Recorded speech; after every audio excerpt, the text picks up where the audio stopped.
Hello and welcome to the home of the Ghost Owl as we continue our look at the laws of magic in Warhammer The Old World, and we're now onto the law of Necromancy, a law that I would have particular affinity with given that I'm a big fan of the undead factions, and I refer to undead as it used to be with Tomb Kings and Vampire Counts as one. Right, let's have a look then at the Necromancy. Dwellers Below in the Necromancy section, well, it's the signature spell for Necromancy in Warhammer The Old World, and it's an assailment spell. It's got a very low casting value at 7, and a range, of course, it's in combat. But what does it do? Well, you place the 3-inch blast template centered over the enemy unit that the caster is engaged in combat with. The template will scatter D3 plus 1 inches. Enemies will be hit as normal, suffering a single strength 3 AP minus 0 hit. Right. Straight away, it doesn't feel as good as Dwellers Below used to be. Nor should it be. But I've got a template over a unit that can scatter. So it could scatter off the unit. Units are going to be, I think, we're not going to be seeing as much of these square units. We're going to be seeing a lot more of the units which are going to be 2 ranks deep, quite wide. So, you know, how much is a round template going to get of the unit? And the fact it's going to scatter could easily scatter off the unit. And on top of that, you're only doing a strength 3 hit.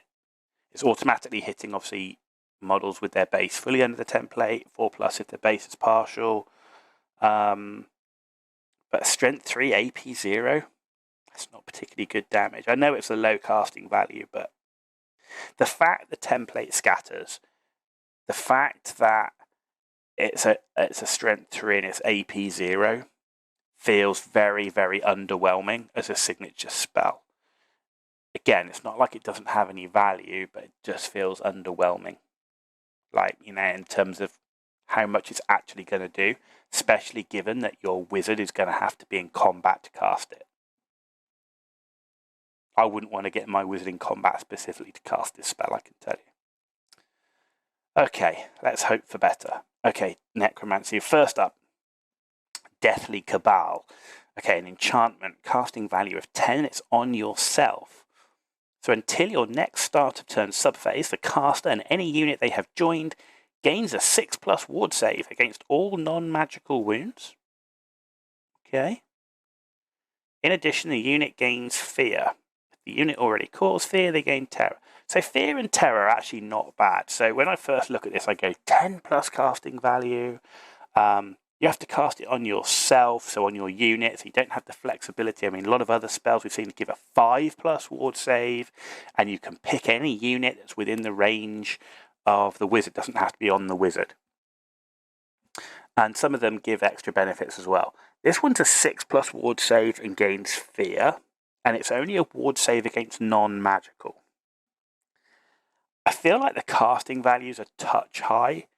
I mean, I know fear can be quite good, and terror if they already cause fear.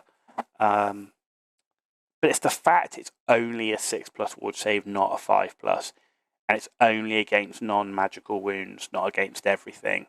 Whereas the other spells we've seen have been a 5+ against everything, and I'd rather have that 5+ against everything than have the fear.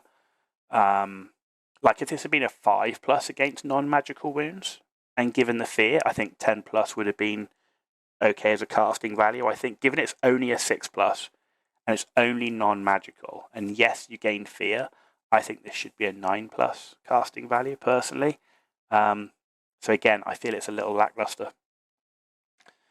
Okay, number 2 then, Unquiet Spirit. So this is the Necromancy Magic Missile. Casting value of 8, range 15. Effect. The target enemy unit suffers 3d6. Strength 2 hits with no armor saves allowed. I like it. 15 inches low, but it's not got highest casting value. 3d6 is a lot of hits. Strength 2 is low, right? It doesn't hit the strength that I want, which is strength 4. But 3d6 strength 4 hits would be broken. So what makes up for the strength 2 is the no armor saves allowed. So you can chuck this at enemy cavalry would be my choice target for this. Some, take a unit of, Knights of the Realm, or, some heavy cavalry unit, right, that doesn't have ward saves as well. Most cavalry units don't have a ward save unless they've been, spells been cast on them. But let's say they don't have a ward save. 3d6 hits, right? It's an average of 9 hits, right? 9 hits, you're going to roll a few 5s and 6s, and generally these heavy cavalry units, it's just men or elves or whatever in heavy armor, and the heavy armor is what's giving them their durability, not their toughness. So strength 2, probably wounding on 5s and 6s. If you roll 9 hits, you're probably going to do some 5s and 6s. No armor save allowed by heavy cavalry. So I think this has some real good value, particularly against heavy cavalry, but basically any unit that's got heavy armor, that's got essentially a weaker body inside it, that's a toughness 3 body inside it's going to be very, very vulnerable to this. That would be but I think heavy cavalry, they're the ones where you go, man, they're coming at me with a 2+ or 3+ armor save. It's going to be rough. This could do some real damage to them. So I like it. I think this is a good magic missile, despite its low range. But its casting value is not crazy high. And the no armor saves allowed, and the number of hits you can generate is what makes this valuable. So I like it. Okay, next up. Spectral Vortex. It's a magical vortex. It's a casting value 11 plus and only a range 12. So it's the highest casting value that you can get in the main rulebook anyway. It's a range of 12 inches. So it remains in play. It's a 5-inch blast template, so it's the big template, and the center must be within 12 inches of the caster. So whilst in play, the template does not move, and it counts as dangerous terrain. So whilst within 8 inches of the template, enemy units suffer a -1 modifier to their leadership to a minimum of 2, and cannot use General's Inspiring Presence.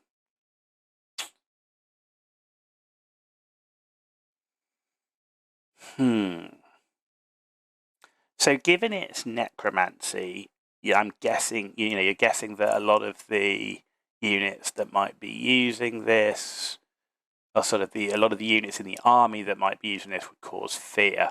So if you were trying to do some sort of fear bomb, let's say, where you want to cause, cause lots of fear, having -1 modifiers to leadership is a good thing. It's just when you do it, at least it remains in play, but the enemy can dispel it. Again, I kind of feel like casting value of 11 is a little bit too much. Yes, it's it's a big blast template, and it's 8 inches on top of that, so it's within 8 inches of the template, right? So it's 8 inches so you can. It's quite a wide area, even though the range that you can send it's quite low. That's what the center of the template's within 12 inches plus 8 inches from the center of the template. That's what, 20. So you're into 20+ inches range that you can reach, but for a -1 modifier to leadership, feels like the casting value is a little bit too high for what this does. Curse of Years, a classic. Oh man, this takes me back. I remember using this way back, and absolutely devastating a unit of Cold One Knights. Do some very lucky and unlucky rolling. Right, so a hex now. So it has become a hex. It's casting value of 10, range 15. So you have to be within 15 inches of the enemy unit in your strategy phase. So before you move. Until your next start of turn subphase, the target enemy unit suffers -1 modifier to movement, weapon skill, toughness to a minimum of 1. Other hex and target immediately expire. I don't really see that as a problem. A -1 modifier to the enemy's movement, their weapon skill, and their toughness, I think is actually really good. I think this is one where casting value is absolutely right for what it does. This is having a big impact on the enemy's survivability, because with a lower weapon skill, you should be able to hit them easier. Lower toughness, you're going to wound them easier. And it lasts till your next start of turn subphase, so it lasts through the whole of this turn and the whole of the enemy's turn. 15-inch range isn't terrible as well.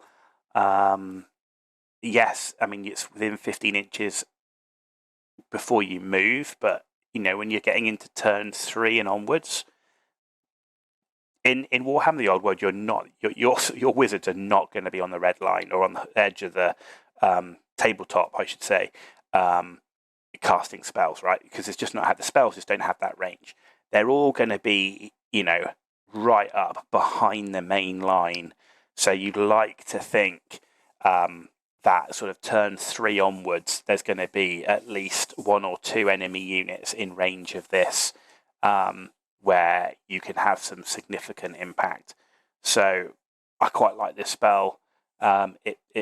Overall, the casting value feels right for what it does. You look at the previous one, was 11 plus for a -1 modifier to leadership only. And yes, it was on a big wider area, and this is a single unit, but this seems to have more value in what it does overall, for me personally. So I like this one. Okay, next up is Spectral Steed. This is a conveyance spell. It has a casting value of 9 plus, which is mid-range, and it has a range of 12, but you're going to be casting it on a friendly unit, so that's fine. So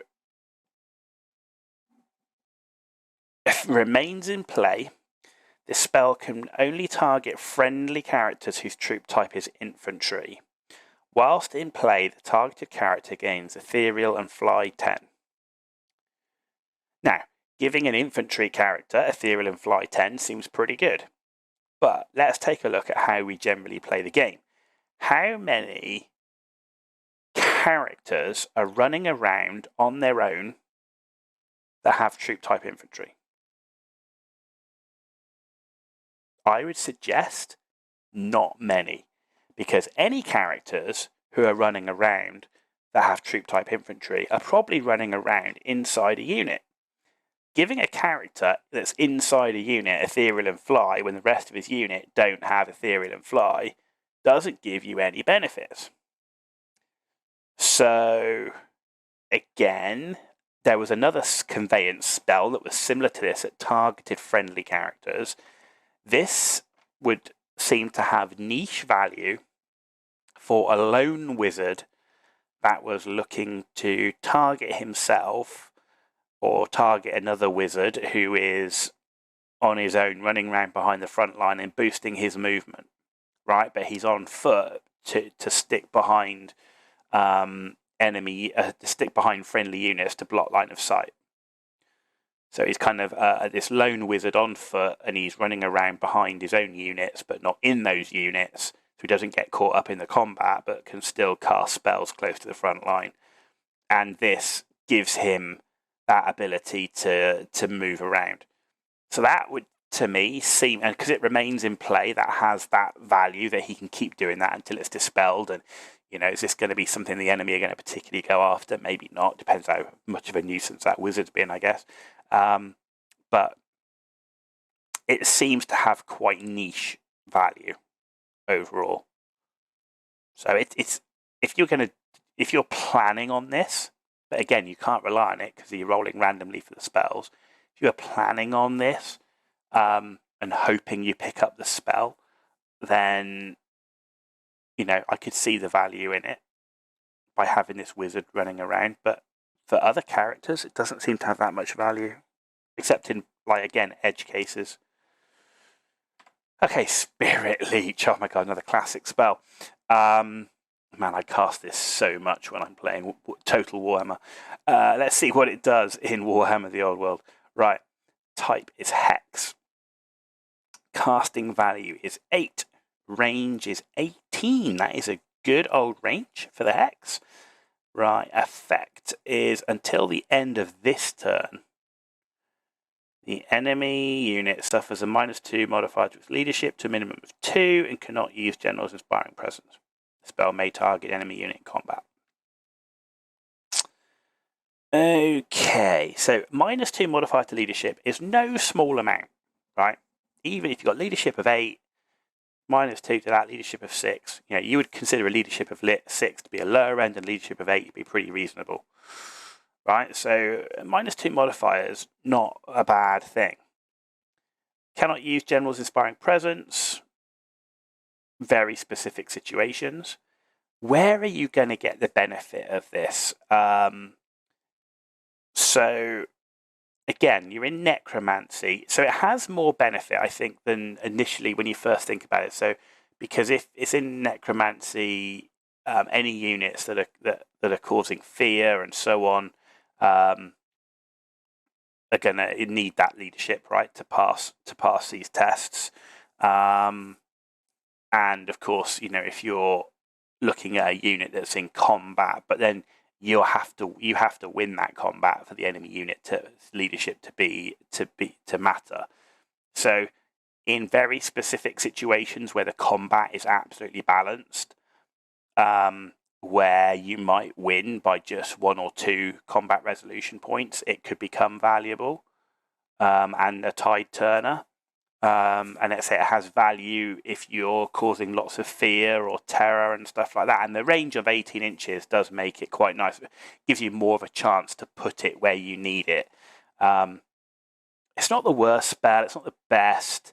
Of all the things, leadership isn't my most chosen characteristic to reduce. You know, I do quite like reducing things like toughness, initiative, that sort of thing, strength. But I think in an army where if we think Necromancy, you automatically think undead, or you automatically think of units in that type of faction that's using Necromancy that would cause fear, then I could definitely see some benefits to reducing the enemy's leadership. So overall, Necromancy, again, it's got some good stuff in it. It's got some pretty mediocre stuff in it, I have to say. Some pretty lackluster stuff like that signature spell. Again, I haven't, maybe it's rose tinted in in the last few videos, but still speaking to me, I like battle magic, dark magic, and demonology. Still seem to me to be overall the ones that I like the best. I haven't seen another one that comes up I go, yeah, I really like that lore as a whole, and I'm talking about it as a whole. I think every lore's got its own spell or two that you sit there and go, that's really nice. But Necromancy, there you go. Okay, I think you really would have to build and play around it. If you like this video, though, give it a thumbs up. If you didn't, give it a thumbs down. Let me know why in the comments down below. And in the comments down below, let me know what you think of the Necromancy lore of magic as well. If you want to see more content, hit that subscribe button. It's free for you to do, and it means a big deal for me. So thank you for that in advance. And thank you to all those that have already subscribed and are returning viewers. You've been watching The Ghost Owl, and we've got one lore of magic to go, which is War Magic.